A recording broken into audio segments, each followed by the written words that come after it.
আসসালামু আলাইকুম। আগামীকাল থেকে এসএসসি 2025-এর এক্সাম শুরু হবে। পরীক্ষার্থী সকল ভাই বোনদের জন্য অনেক অনেক শুভকামনা রইল। তোমরা অনেক ভালো করে এক্সাম দাও এবং অনেক ভালো রেজাল্ট করো, এটাই আমার চাওয়া। এই পরীক্ষাকে কেন্দ্র করে আমি তোমাদেরকে কিছু টিপস দিই যেগুলো তোমাদের জন্য খুবই গুরুত্বপূর্ণ।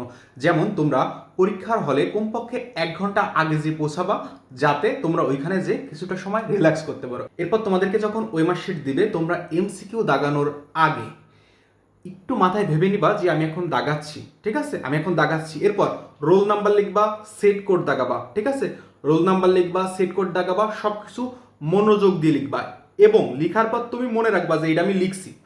জানো কোনোভাবে এরকম না হয় যে তুমি বাসায় এসে ভুলে গেছো যে তুমি সেট কোড দাগাইছো কিনা, বা তুমি প্রশ্ন পেয়েছো ক সেট, তুমি খ সেট দাগাই ফেলছো কিনা।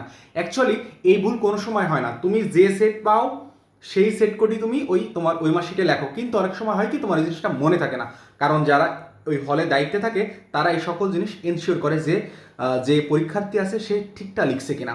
তো এইসব কোনো সময় ভুল হয় না, কিন্তু তোমার মনের মধ্যে একটা কনফিউশন থেকে যায়।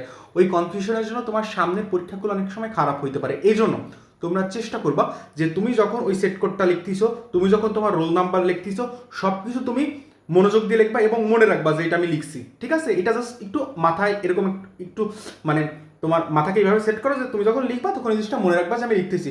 কোনোভাবে এই জিনিসটা ভোলা যাবে না যে তুমি লিখছো কিনা, লিখছো কি লেখো না, এই জিনিসটা তুমি বাসায় আসার পর ভুলে গেছো। তাহলে হবে কি, তাহলে তোমার মন খারাপ থাকবে, তুমি ভাববা যে আমি তো সেট করি ভুল লিখছি, আমি তো ফেল করবো, কিন্তু আসলে তুমি সেট করে লিখে আসছো।